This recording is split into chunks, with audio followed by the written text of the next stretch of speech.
Right, let's continue the class. All right, so let's summarizes up the whole quantum mechanics. We go all the way into the history where we have the ultraviolet catastrophe, where the classical mechanics couldn't explain the emission spectrum of solar, the emission spectrum of our sun, right? Which is kind of idealized, non-idealized black body. Now starts the whole quantum mechanics by Max Planck and gives the quantization of energy. And then later on, we have the photoelectric effect. We have the Bohr model that try to explain the experimental emission spectrum of hydrogen atom with a phenomenological constant called the Ribers constant. Later on, de Broglie really write down the matter wave equation and followed by Schrödinger that use the Schrödinger's equation, which is a matrix equation or eigenvalue problem that gives you a fundamental equation that can describe the energy of a wave. Then we use that to prove that the Bohr model can be analytically solved if we actually get the wave function for hydrogen 1s orbital, hydrogen atom.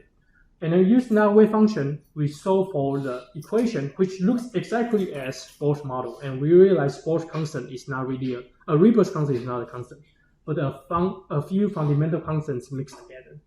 And then later on, we actually use the Lagrange polynomial to realize we have different orbitals, right? 1s, 2s, and 2p. And from Lagrange polynomial, we know the constraints, right? L cannot be greater than n, or greater than or equal to n. And cannot be, n will start from 1, etc. And ML, MS. MS is really something quantum mechanical. Now we observe from the doublets of the emission spectrum. That's discovered by Pauli, right? Pauli accretion principle, where two fermions cannot share the same quantum states. And later on, we go to polyatomic atoms. We can use Slater's rule to assume that the rest of the electrons really show the nuclear charge, so we only have one electron. Then we can apply the same Schrödinger's equation to solve for that one electron. And later on, we go to multi-electrons, so we can see the whole periodic table that was already put together by Mendeleev, even before the discovery of quantum mechanics, and realize different trends in the periodic tables. All right? Now we want to put them together, right? We don't want to just talk about one atom. We want to talk about two atoms, and they will form bonds. They could be homoatomic, what's the word? Heteroatomic or homoatomic, right? They can be the same. Bromine, they can be different. Sodium, chlorine, right? How do we describe their bonds? What's a systematic way to talk about their bonds? All right? And we have different subsections we're going to go through today. Hope to give you a review and also give you a different look on what you learned in high school. You can have covalent bonds, you can have ionic bonds, you can have non-polar covalent bonds, etc. Type of chemical bonds, electron activities, bond polarity and dipole moments, ions, electron configuration and sizes, formation of binary ionic compounds, partial ionic characters of covalent bonds, and covalent chemical bonds or model, right? And more. We probably won't have the time to go through so many, so don't worry. All right, so let's start with a really simple case, which is what you can see in your daily life, right? Bonding and structure play a central role in determining the course of all chemical reactions. And graphite, which is on the left, 这个就是我们所谓的石墨 is a soft, slippery materials used as a lubricant in rocks. Diamonds is one of the hardest material known, which is on the right, which is really expensive that you buy when you try to propose to your girlfriend or boyfriend. Both as a gemstone and industrial cutting tools. Both composed solely of carbon atoms, have such different properties. 所以它们都是只有碳。如果你去把它作为 elemental analysis， 你会发现没有别的东西就是碳。但是左边是我们的石墨，它非常非常的滑，右边就是我们所谓的 diamond. So what happened? They are the same elements. So if you look at the periodic table with Schrödinger's equation, they are the same. Nothing different from their very elementary form. That is a single atom of carbon. But what caused the difference between graphite and diamond is how they form bonds. Right? And if you look closer, right, if you actually take a microscope, a really, really strong microscope, like X-ray, and just diffract, you realize what really happens in graphite is this. It looks like a piece of rock, but it's actually not, right? It's actually a layer of graphenes in 2D forms. So it actually is a bunch of 2D layers that stack together to give you that shiny gray color. On the other hand, the diamond actually looks like this, right? A lot of carbons that forms like kind of like a chair-like structures where a carbon is connected with 4 other carbons. This carbon again is connected with 4 other carbons, with two other carbons not shown here, another carbon with 4 carbons, right? So from what you learn in high school, these carbons are in sp3 hybridizations, we'll talk about later. And these carbons are in sp2 hybridizations. But on the other hand, if we actually burn this, right, we just take a piece of diamond, kind of a waste, but just burn it up, right? Pass through oxygen and just burn it. We're going to get carbon dioxide, CO2, a gas molecule that will just vaporize and leave. But on the other hand, if you take the same group, silicon, right, carbon below silicon, you burn it, you're going to get silicon dioxide, which is sand, right? So carbon itself can have different forms we call allotropes. But when you burn it, you're going to get something different, which is what you get different if you burn a piece of silicon. Okay, a quick bonus point question. So graphite is a very interesting material, even now. And what really happens is, anyone know which Nobel Prize was given for related to graphite? Well, actually many Nobel Prizes was given related to graphite, but one of the very, very recent Nobel Prize was given to graphite, maybe in 2013 or somewhere around 10 years ago or 15 years ago. 有人知道那个 graphite 得诺贝尔奖大概在10到15年前了，我有点忘了什么时候，搞不好还更早一点，20年前。那个诺贝尔奖是讨论什么？石墨烯，对，应该不太早，现在是石墨烯，应该说就是 graphene. So it turns out that if you look at this structure, there are no bonds in between 2 layers. Right? They are non-covalent bonding. That means this bond is really, really weak, very, very weak. For diamonds, this bond is really strong. This is a covalent bond. So what turns out is, if you take a piece of graphite, 你真的就拿一个石墨，然后你就这么无聊的拿贴纸过来，就一直撕，就是拿胶带，对，拿胶带，然后就这样撕，你会发现，它本来是银色的，不是吗？对不对？前面是银色的，慢慢的它就开始变得有颜色，它就开始变成蓝色、红色、蓝色，然后一直到那边。为什么？因为你把它撕到上面，到最后剩下2层，剩下1层。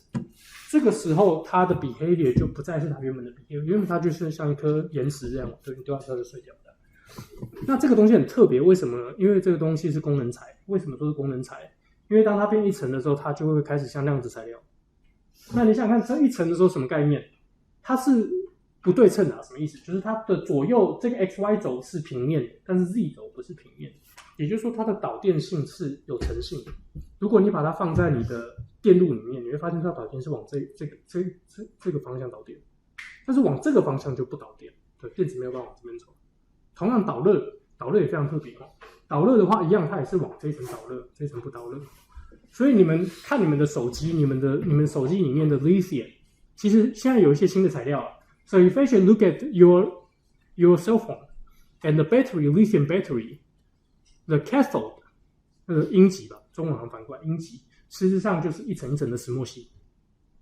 So actually, your cathode is actually a layer of graphene. And what really happens is your lithium metal, when they are charged, 你就把你的手机插到那个插头里面去，插座里面充电。那 lithium metal 就会跑到石墨烯的一层一层一层去，然后它就会在这边把 lithium 填满。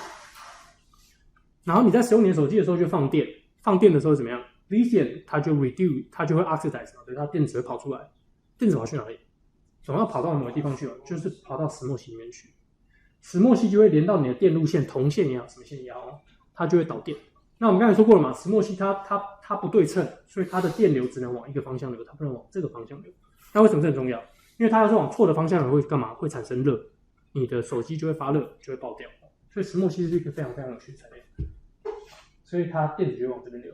石墨烯有更有趣的就是 take a closer look at the graphite and graphene, these graphene layers. So we drew it as they are kind of replicates, right? 0 angles in between. What if you take 2 layers of graphenes 这每一层叫 graphene 合起来叫 graphene， 只是取名的不一样而已。那如果你把2层的石墨烯稍微扭过来，会发生什么事情 ？Anyone want to guess？ 这是现在最热门的材料，其中一个最热门的材料，尤其是做电机的同学这现在是电机系其中一个最热门的话题。So what if you take 2 layers of graphene and just twist it by an angle? And this angle is so small that only 5 degrees, 3 degrees to 5 degrees. 这非常有趣就是这个东西是一开始先是量子计算先算出来说，如果你把它就只要转3度就好，它就变超导体，它叫 magic angle 然后后来 MIT 的有一个天才少年，他15岁上大学然后18岁进的 MIT 都读博士，他就实验上真的合出来，就是真的就把 graphene 这样 twist by 一个3度，然后证明它就是超导体。所以你可以想象你以后的电路板，其中有一种可能就是一大堆石墨烯在那边，那你的碳真杠就是把它转一下，它就变成010101，超导的010101。当然没有讲这么神奇里面当然还有很多细节。那这位同学他在1年内发了2篇 Nature 正刊然后他现在在 UC Berkeley 教授，18岁上的 MIT 博士，然后他是世界上第一个把理论证实了，真的我把2层的 graphene twist 只要3度，它就变超导体。Very, very interesting. Something really interesting. Well, that's a really big digress. So the long story short, there are a lot of things that can go into bondings. Covalent bonds, non-covalent bonds, these have different behaviors, and they give rise to really, really bizarre properties. These covalent bonds will have directional electric current, right? For graphenes, electric currents are in the plane. That cannot be perpendicular to the plane. This is very important for electric transport, such that you don't generate a lot of heat, so your cell phone doesn't blow up. Right? Alright? And generally speaking, there are 2 types of bondings. Right? Very simple bonding, 2 types. One is called ionic bondings between, for example, alkaline metals and halogens. 2 elements that are really far away in the periodic table. Right? They have different electronegativity. We'll talk about electronegativity later. Covalent bonds, where they are very close, carbon, oxygen, carbon, nitrogen. Right? And ionic compound results when the metal reacts with a non-metal. For example, sodium, chlorine. Ionic bondings results from the electrostatic interactions of the closely packed opposite charge ions. 这部分我们到之后在 solids and liquids 会讲多一点。So when we go to solids and liquids, we'll talk a lot about this. How do we describe these close packed structures? HCP, hexagonal close pack, CCP, cubic close pack, etc. Right? They can have different structures. For example, this is the structure of sodium chlorides. Even though we draw kind of lines here, really there are no lines, right? This is a positive charge and negative charge that are next to each other. Negative charge, positive, negative, etc. We draw lines so it's easier for us to see. In solid sodium chloride, table salt, where the distance between the centers of sodium plus and chlorine minus ions is 276 picometers, or 0.276 nanometer. You can see the structure looks like this. What's this? This is actually CCP structures of sodium and CCP structures of chlorine. You might not be familiar, some of you, I know it becomes an option now. 我知道现在在高中好像你们这个固态好像现在是选修嘛，对不对？那没关系，我们之后会讲Now, if you take a closer look, you realize sodium's here, chlorine here, chlorine here, chlorine, and chlorine, and chlorine. So you have 5 here, you have 5 here, you have 4 here. So 5, 4, 5. This structure is called cubic closest pack. Cubic closest pack. Or another way to say it is face-centered cubic. For now, you don't need to know. When we go to solids and liquids, we'll actually spend a lot of time explaining this. And if you take a closer look at sodiums, the purple ones, they are the same as well. 4, 5, 4, 5, 4. So again, sodium cations are also in cubic closest pack. So this is a cubic closest pack of chlorides, cubic closest pack of sodiums, cubic closest pack of chlorides. And you will say that the sodiums are in the cubic hole of the closest CCP of chlorides. We will come back to this. This is something really, really important, even in material science. If you are a material science major, this is very important for you. If you are electrical engineers, this is also very important to you because this is related to semiconductor manufacturing. 好，这部分我们之后会再讨论现在大概知道一下就可以了。Now, the bonds in between are called ionic bonds. Ionic bonds. There are really no bonds here. It's all in all directions, but we draw a line so it's easier to see. Okay? And how do we describe this? Right? How do you describe an ionic bond? Just like in the student will actually answer is you can actually measure their energy, potential energy. How do you measure them? Well, it's a positive charge, negative charge, Coulombic energy, right? 正极跟负极不就是相吸？对。那相吸怎么样计算呢？很简单，就是我们的 Q 我们漏 Q1 Q2 除以4派 epsilon naught 除4派 epsilon naught 就这么简单，就是你们大家应该高中啊物理都有学过的。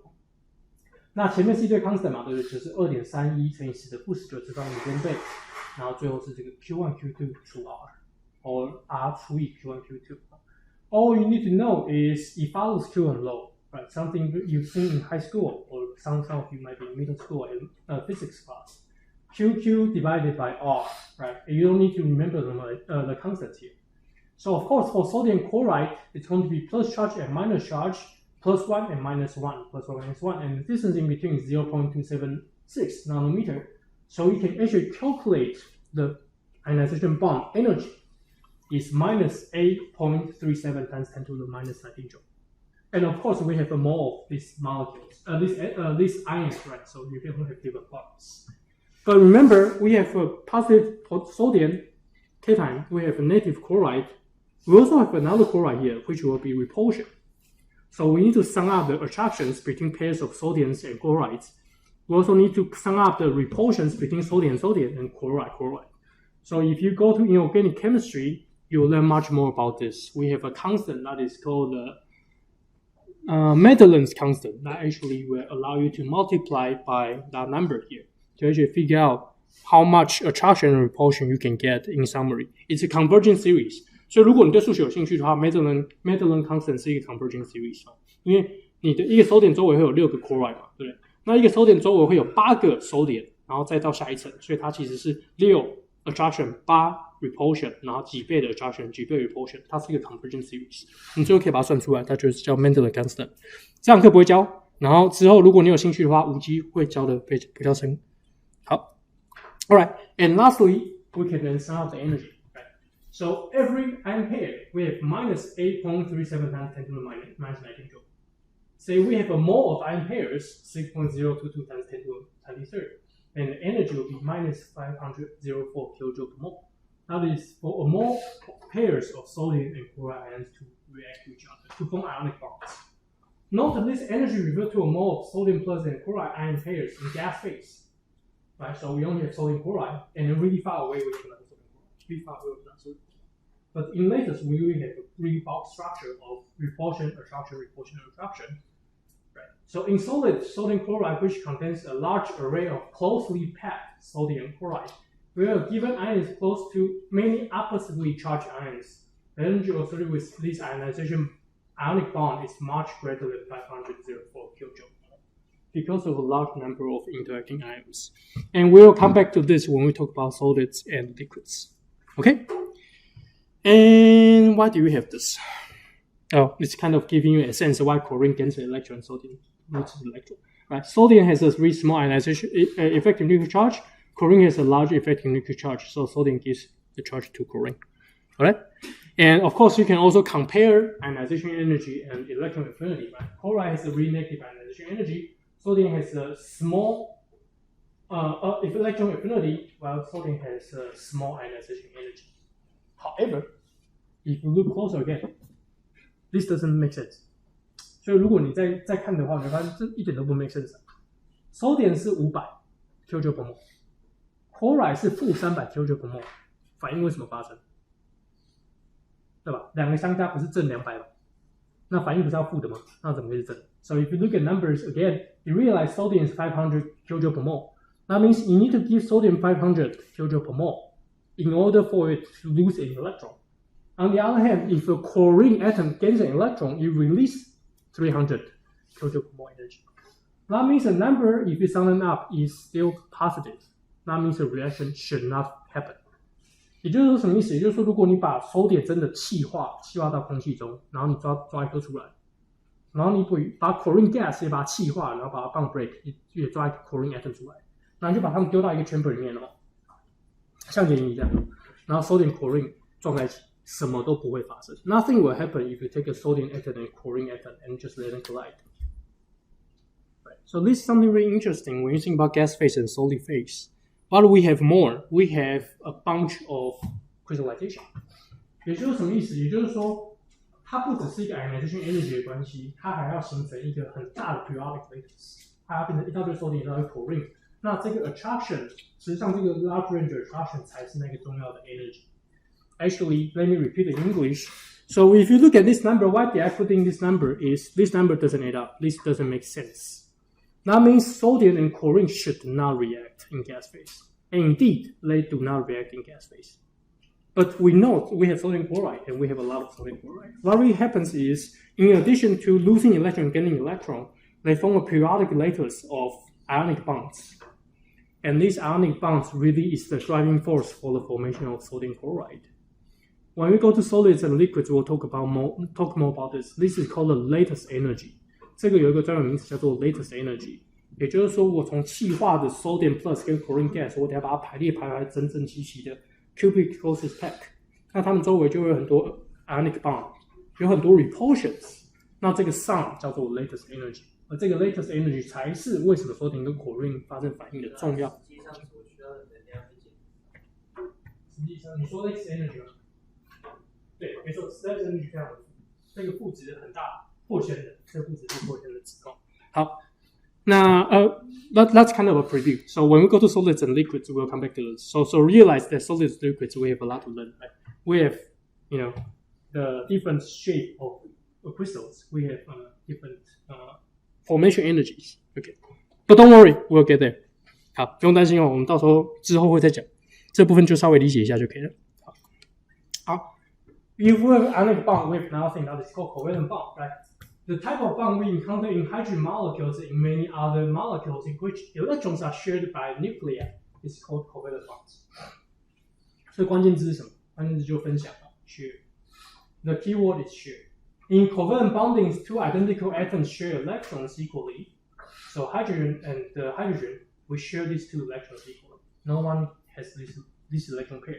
But in sodium chloride, sodium takes the whole electron pair. Sodium doesn't have anything about this. In covalent bonds, two identical atoms share electrons equally. The bonding results from the mutual attraction of two nuclei for the shared electrons. So this kind of reviews for most of you, right? And we can also have polar covalent bonds. Between these extremes lies intermediate cases in which atoms are not so different that the electrons are completely transferred, but are different enough so that unequal sharing results. For example, carbon dioxide, right? These are called polar covalent bonds. An example is carbon dioxide, where the electrons in carbons are more attracted to oxygen, right? Because carbon only has 6 protons, oxygen has 8 protons, right? So that means the 2 electrons of this oxygen dot are closer to oxygen. The same 2 electrons are closer to oxygen. That means oxygen will formally have more than 8 electrons. Right? It has 8 protons and 8 electrons. So hence, we have partial negative charge on oxygen, partial negative charge on oxygen. And carbon formally loses some fractions of those valence electrons. So we have partial positive charge on carbon.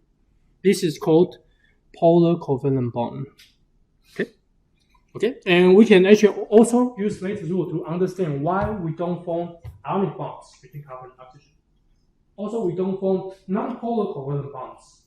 So carbon, the Z effective is 6.1, but oxygen, the Z effective is 5.75. So you can see that they have different effect in each other. But it seems like carbon actually has a larger Z effective than oxygen, right? Did I do the math wrong?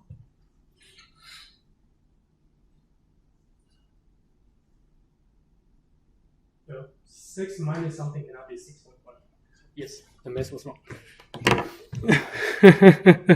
Okay, that's correct for this. Okay. Alright, let's do this together. 好，我们一起来。所以3乘以 0.35 嘛 1.05 6 minus 1.05 minus 8 times 0.85 8864没有啦，因为上面写错了啦，对不对？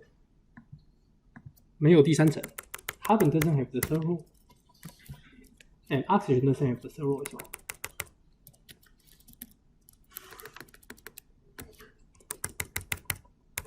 Alright, so we don't have this ones. Okay, does this make sense? So it's going to be in a 2s2p. All other electrons in the same group, we have 4 electrons in the same group. 3 electrons in the same group. Oh, my computer. Try again. 电脑有点卡。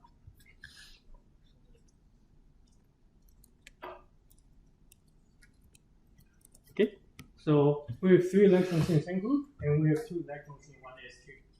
So 2 electrons, all electrons in group with n equals to n minus 1. With n is 2, n minus 1 is 1, so there will be 0.2 electrons with a shorting constant of 0.85.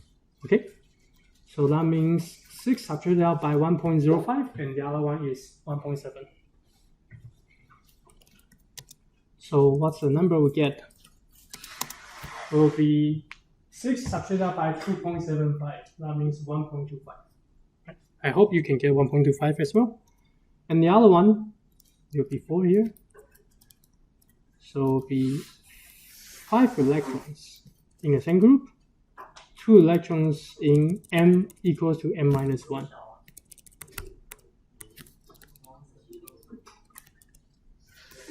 怎么了？有地方做错吗？你说这个答案吗？下面这个？上面这个1.25太小了吧？1.25太小了吗？3.5，对，3.5减6不是减4嘛？对，这 yes, you guys are right. How about the other one? 所以8减掉 1.75， 是不是？再减掉多少 ？1.7， 上多少？这应该是 3.45， 是不是？3.45应该是4.65吗？Agree? Good. 大家都有得到一样的答案吗？好，55吗？4.55还是4.65？3.45，对，4.55，没错，数学不太好。好 ，Yes, this makes much more sense, and it's a good recap of Slater's rule. Okay, so which makes sense. Carbon has a smaller Z effective, while oxygen has a larger Z effective. That means oxygen will have more attraction of the electrons. Oh, okay.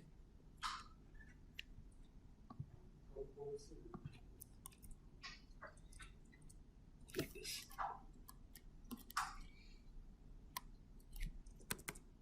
Yes, right? Let's bring this into the equation. Yes.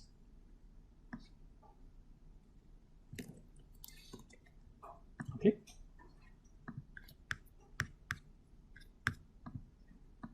All right, that was fantastic. Okay, so oxygen has a small Z effective, while oxygen has a larger Z effective. Yes, so electrons will be pulled towards oxygen. Okay, so we can actually use Slater's rule to actually understand this as well. Okay. Another way we can understand ionic bond and covalent bond, this is much more advanced. This is more like physical chemistry, and some of you who actually will go into physical chemistry will learn about this. Is one of the major differences is the dissociation limit. 所以就像你解数学题目一样哦，最常的解法就是怎么样找极端值嘛。可能如果这公式很复杂，那我大概看 n 等于无限的时候值是多少 ，n 等于0的时候值是多少，或者 n 等于 root 的时候值是多少，那等于0。So the dissociation limit is when we just take a pair of atoms which are bonded and we just pull them apart really far. So we have sodium plus and chloride minus, and sodium chloride, we just pull them apart. We have hydrogen, we pull them apart.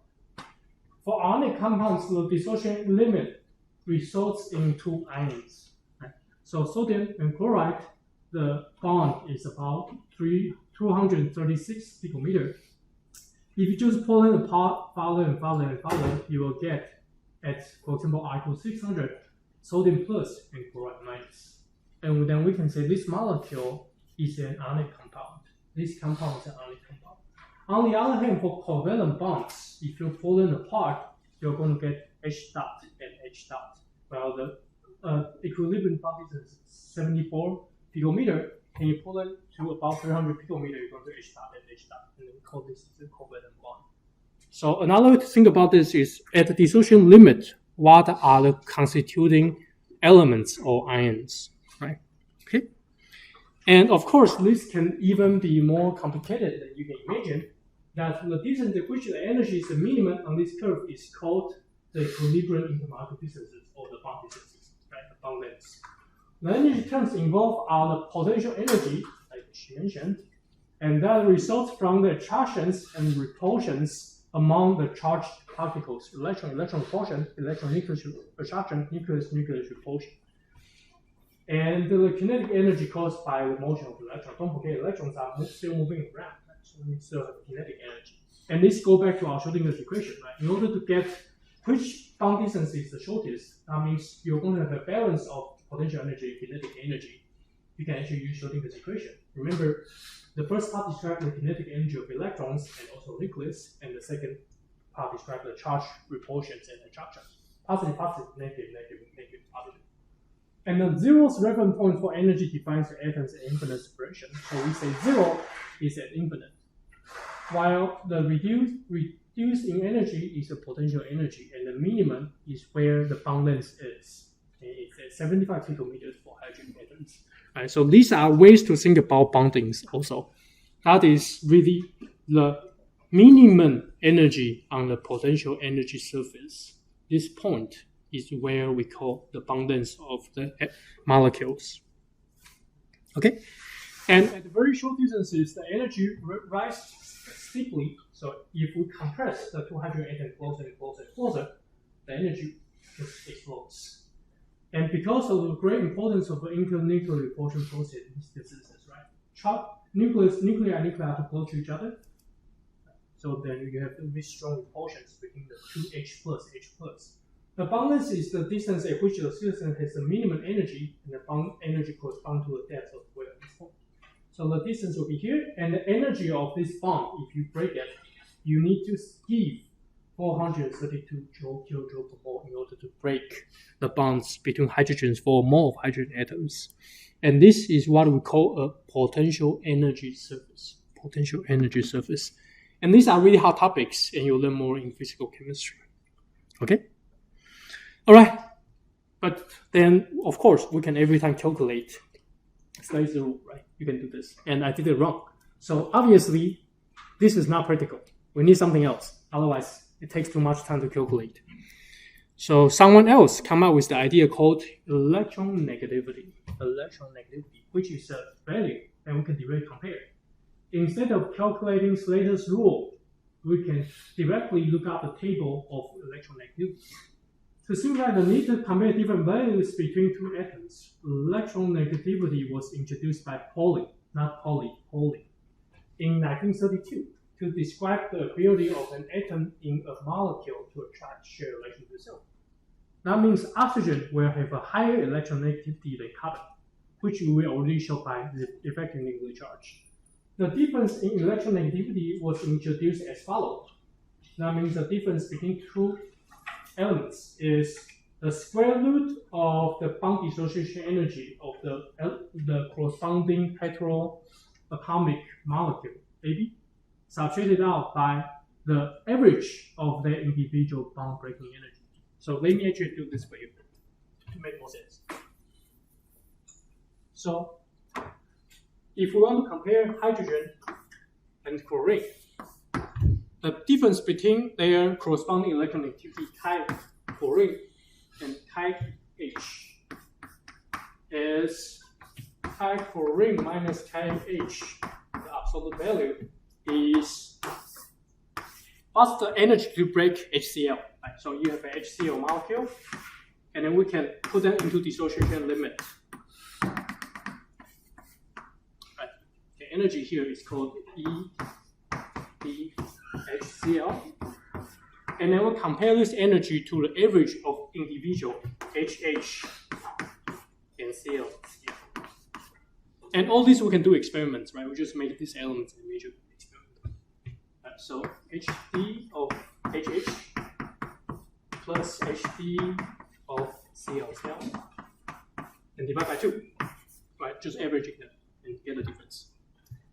And you quickly see from this equation that, well, these are relative, right? We are comparing chloride to H.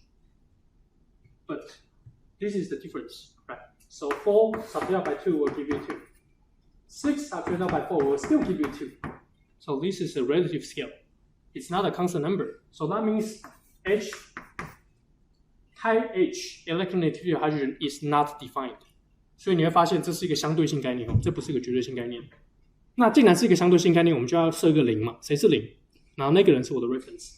If it's a relative concept, that means we need to set a reference point. Everything will be referenced to that. And what's that reference point? That reference point is fluorine. Right. Fluorine was set to be a reference. And the reference is such that type F is 4.0. Sometimes people write it as 3.8, but it's 4.0. 它是一个相对性概念哦，所以我们也要有一个点嘛，对不对？从那边开始，这个叫0，其他人叫 reference 它。那我们 reference 到 fluorine， 它是4。And using this concept, right, we can then compare everything to fluorine. HF, OF, NF, CLF, BF, BEF, lithium F, then we can get a table out. And this table is called the table of electronegativity. Fluorine is 4, 3.8. Oxygen will be 3.44, nitrogen will be 3.04, carbon will be 2.55. So when you think about these bonds, covalent bonds, ionic bonds, polar covalent bonds, non-polar covalent bonds, you just compare numbers. So fluorine and carbon will form a polar covalent bonds, right? Because the difference is about 1.5. But if you look at hydrogen, lithium, and fluorine, the difference is like 3. That's a huge number. You form ionic bonds. If you look at, for example, sulfur and carbon, 2.58, 2.55. These forms are really non-polar covalent bonds, right? And that's one interesting thing. That is, if you look at gold, zinc, 2.54, and if you look at carbon, 2.55, it turns out the bond between gold and carbon is not ionic bond. 虽然金我们喜欢说它是个金属，但是你会发现金它是金属里面非常非常惰性，它的 electronegativity 是非常非常的大。So if you look at gold, the electronegativity is large compared to all the rest of the metals. And if you look at the number again, gold and carbon, they are almost identical. So indeed, here's something really interesting. That is, gold and carbon forms non-polar covalent bonds, right? Which we don't use to about, right? This bond is actually a non-polar covalent bond. That's something really bizarre. So that means if you break this bond, you are going to get gold dot plus C dot. Right, so when you break a gold carbon bond, it's usually really homoleptic. 这也是为什么我们喜欢黄金哦。其实人类喜欢黄金是反过来的，因为为什么？因为黄金很保值，它非常的稳定，相对于其他金属来说，它不容易被腐蚀。你的汗水啊什么其实都带一点酸，所以如果你比如说带铁在身上，那个铁慢慢就会变成氧化铁，因为它被酸催化成氧化铁。它会跟空气中的氧反应，但是金并不会，金非常的稳定，所以为什么我们喜欢买金饰就是原因？其实反过来的，因为金非常的稳定，所以它保值嘛，对不对？所以金其实是很稳定的。And it's also very interesting when you look at gold. There's something really hard and you don't really need to know. That is gold. Just look at this table of all the metals, even the alkaline, lanthanides and actinides.You realize gold is that weird one.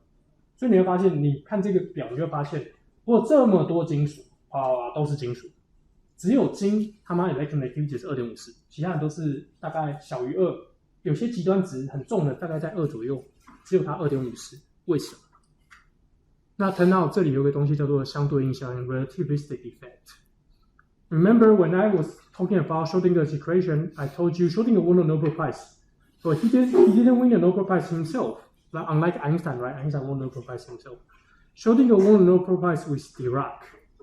And Dirac is very famous for his prediction of positron using the relativistic Schrödinger's equation, called Dirac's equation.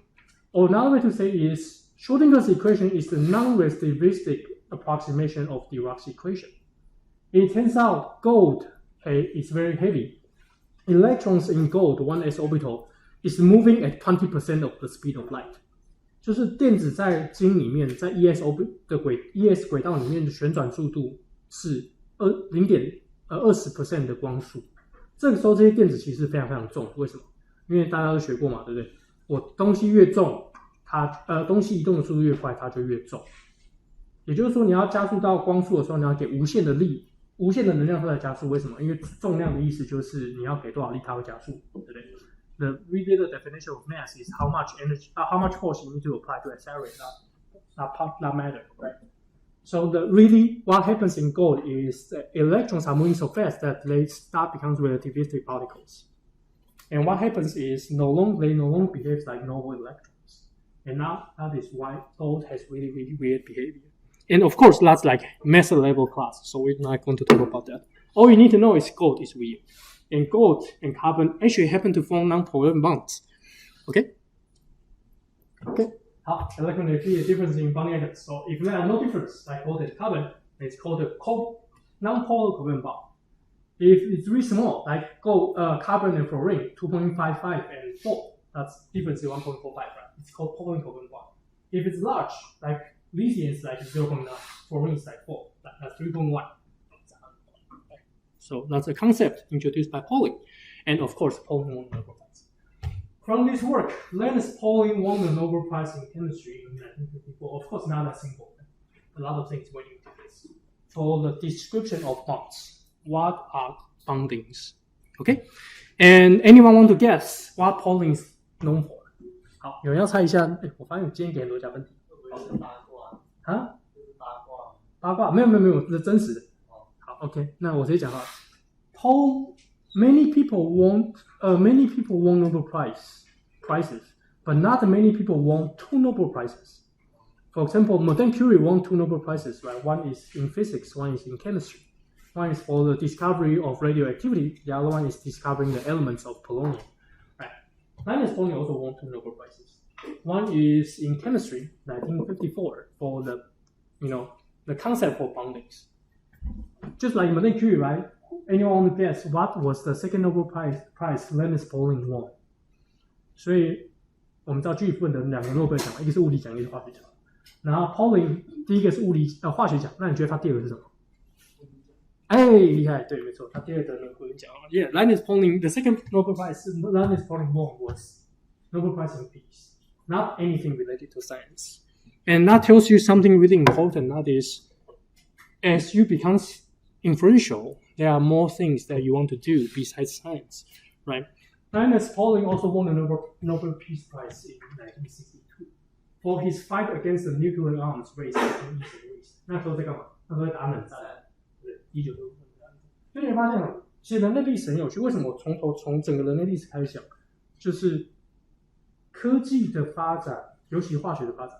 那当然，现在讨论比较少，现在讨论电机嘛，自工科，以前讨论化学。它带来人类的生活很大的改变，从我们人口增长速率也好，从革命的角度也都可以去理解这事情。即便是1战、2战的时候，我们发现了整个量子力学，然后发生1战，然后1战的时候我们有修订 Gödel equation， 然后2战的时候有什么？有图灵机的发现，有电脑，对不对？因为当图灵机没有发现 ，Enigma 的发现，对不对？然后为了破解纳粹，然后后来是什么？后来就是冷战 ，Cold War，the war between Soviet Union United States。 那科学家们当然带来了很多问题，到现在爱因斯坦，那他实践都说他很后悔，对不对？所以E等于 mc² 导致了 atomic bomb 的发生。但是反过来，我们也可以做很多事情。Of course, there are tragedies come out of technology. Of course, there are also, positive side of technology. Right? Atomic bomb dropped on Hiroshima and Nagasaki， 对不对？这是人类唯一一次又真正的打了核武战争，就是在2战结束。Our turning point in Pauling's life, he was a driving force in the Park Wash movement in 1959. Linus Pauling drafted the famous Hiroshima Appeal, 广岛提倡，就是 the concluding document issued after the 5th World Conference against atomic energy bombs. He was one of the prime movers who urged the nuclear powers, the United States of America and Soviet Union and Great Britain, we conclude a nuclear test ban treaty, which entered into force on 10th of October 1963， 对不对？就是很不幸的，我们发明了核武器。那当然，它也带来很多灾害，但是反过来，我们一样可以用这些 science 的 influence 说，或许我们可以没有办法改变他们出现的，但是我们可以不要用他们，对吧？或者不要再测试了。Okay, so he won the Nobel Peace Prize in 1962, right? Okay, so let's come back to chemistry. Okay, so polar covalent bonds. How polar? So it's like level 1, level 2, level 3. We need to define, right, how polar is polar. One of such description is called dipole moment. 那个偶极性哦 Dipole moment is defined as a product of charge and distance. That is, mu is the symbol for dipole moment equals to Q times R. For example, a really simple case, hydrogen fluoride, right? We have bond distances, which will be our R. Bond distance will be our R, and Q will be the partial charge of hydrogen and fluorine. The difference of partial charge. Molecules with polar covalent bonds may have a non-zero dipole moment. For example, plus and minus, hydrogen will be partially positive, fluorine will be partially negative, and you can also see the electrostatic potential like this. Hence, the electron charge, right, is plus minus 1, so just 1. Is 1.60 times 10 to the minus 19 kilo. That's the charge of one electron. The bond length is 9.17 times 10 to the minus 11 meter, or 91.7 picometer. Hence, the dipole moment of HF, theoretically, if we use this model, will be 1.47 times 10 to the minus 29 charge per times meter. Or in the atomic unit, it's called debye, will be 4.40. 1 debye is 3.36 times 10 to the minus 30 charge per times meter. However, we can also do experiment, right? Remember our rotational spectroscopy. We can use rotational spectroscopy to get dipole moment. It turns out, if you do this experimentally, it's not. What you really get out is 1.83 debye. So using a really simple, purely ionization, that means we have H plus, fluorine minus, and they are fixed at a distance of 91.7 picometer. Your theoretical value will be 4.40, but if you assume this were an ionic compound, but now experimentally it's only 1.83. So that means this is not an ionic compound. We have a partial share. We don't have plus 1 and minus 1. It would be like plus 3 and minus 0, plus 0.3, minus 0.3.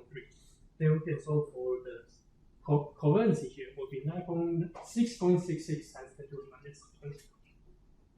That means if you divide these two values, we get 0.416.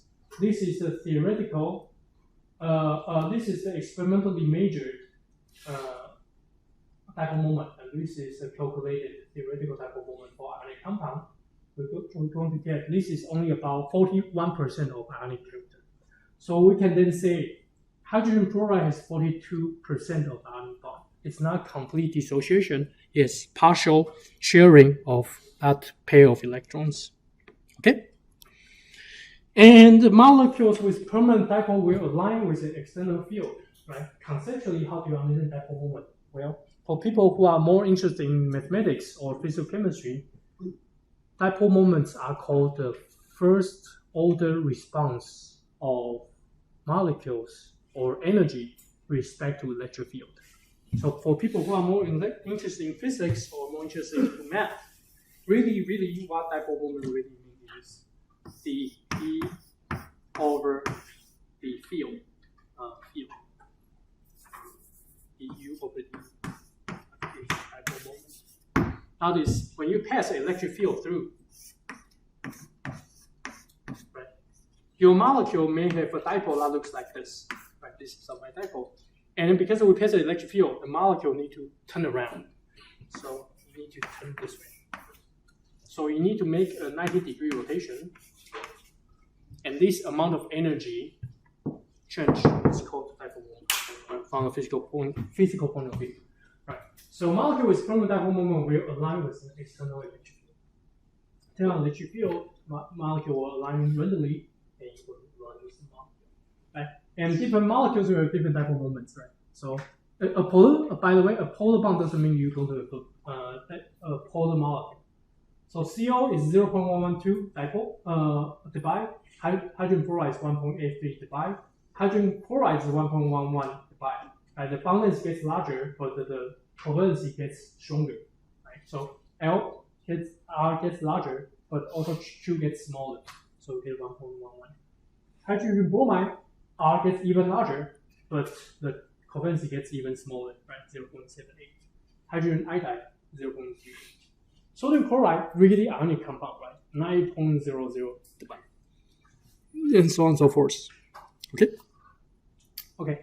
So the charge distribution in water molecules, for example, water molecule in the electric field and the electrostatic potential, right?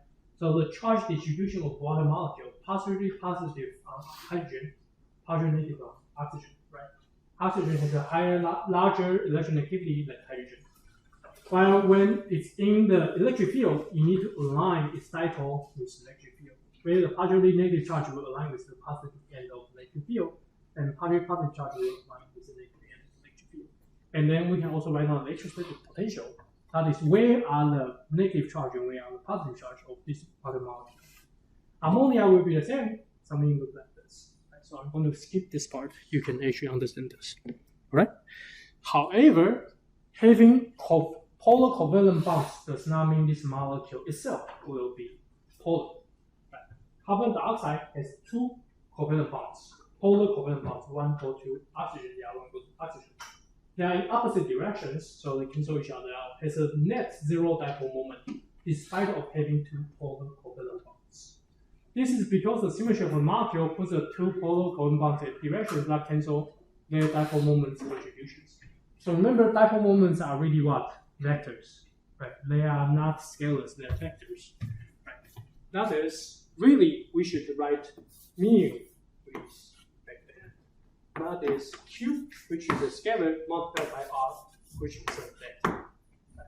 So we should actually do a vector sum of these two. One will be positive direction, one will be negative. And this can be seen in the electrostatic potential for carbon dioxide, where carbon is in the middle, two partial positive, and oxygen partial negative. The other oxygen partial negative. We have two vectors of the same magnitude, one this direction, one this direction. So they cancel each other out. A electrostatic potential will then look like this. Okay, any questions? Take a quick 1 minute break. I'm going to.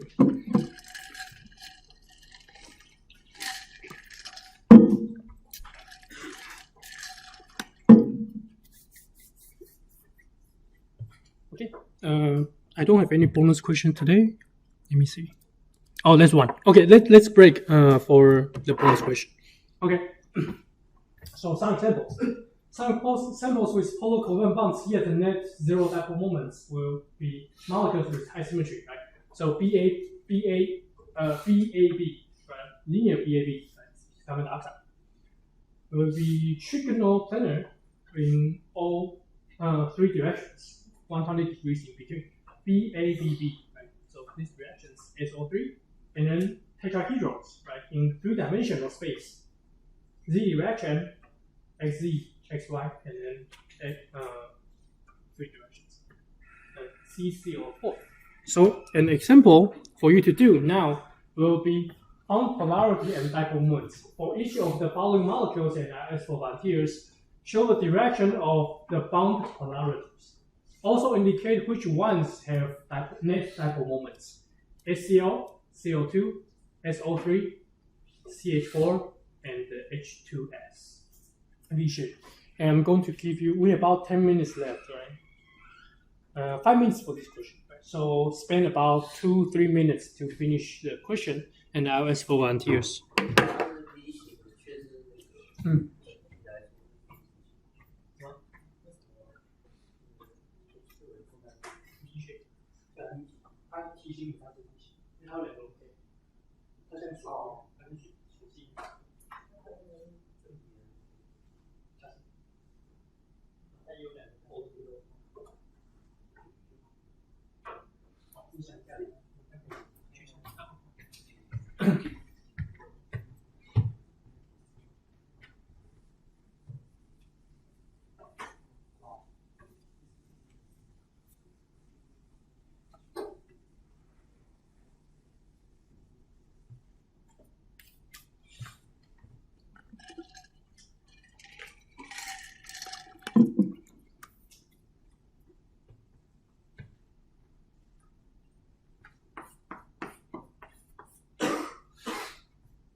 1 minute left, and I will ask for a volunteer.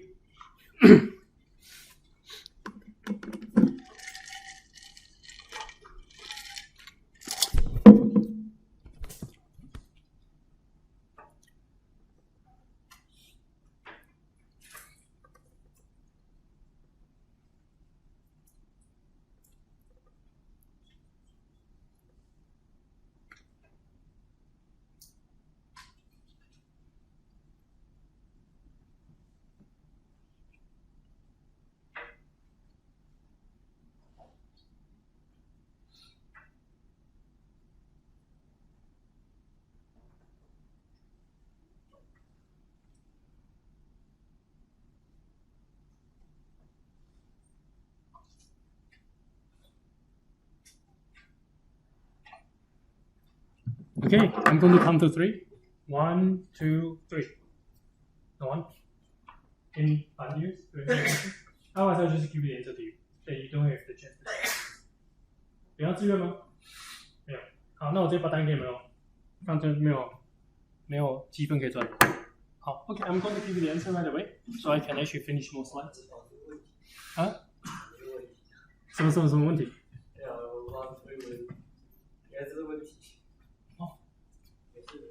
？Okay, now the answer is going to be like this, right? So to draw a dipole, it's going to be from the positive end to the negative end. So what you're going to do is then this will be partial positive, this will be partial negative. Right? Go different direction. Chlorine, both are not. This is not a dipole bond, right? It's nothing. Hydrogen trioxide. Well, this is a difficult one. Right? Partial positive, negative. From positive to negative, right? Alright. HCl, not HCl, CH4, methane. The bond is really not really that polar, but you can. Let's look at that electronegativity, because this is a difficult one. CH bonds are really considered non-polar, right? But slightly polar. Right? So carbon is 2.55, hydrogen 2.20. So kind of partial negative on carbon. Okay. So partial negative, partial positive. Positive, negative, right?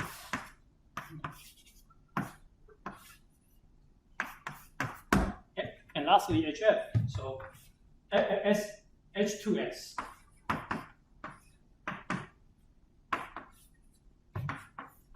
So this is how you actually draw the dipole covalent bonds. The dipole moments for each bond in the molecule, but the molecules might not be right? Might not be polar, right? So this molecule is polar because we don't have a net cancellation of the vectorial sum. Right? This is non-polar because we have no polar covalent bonds. This we have 3 polar covalent bonds, but they are in directions that will cancel each other out. You can definitely draw out the vector sum if you want. You can do the vector decomposition, and you'll realize you have 2 going this way, 1 go this way, 1 go this way, and you realize this cancel this one. These 2 happen to have the same magnitude as this one, right? So they'll cancel out. So non-polar. And it's the same vector sum. This will be non-polar. And remember, it's critical sum is theta minus 1. If you want to solve for the vectors. And this one is polar. Alright, so these will be the answers to the question. And I hope you got them right. And if you didn't, that's fine. Just take a picture or just write them down and actually review them if you couldn't get the correct answer. And I think the answers are also on the slides as well. So, yep. Any questions from today? If not, I'm going to give you the key and then we will finish the class today. And happy Mid-Autumn Festival. 中秋节快乐哦，今天是中秋节。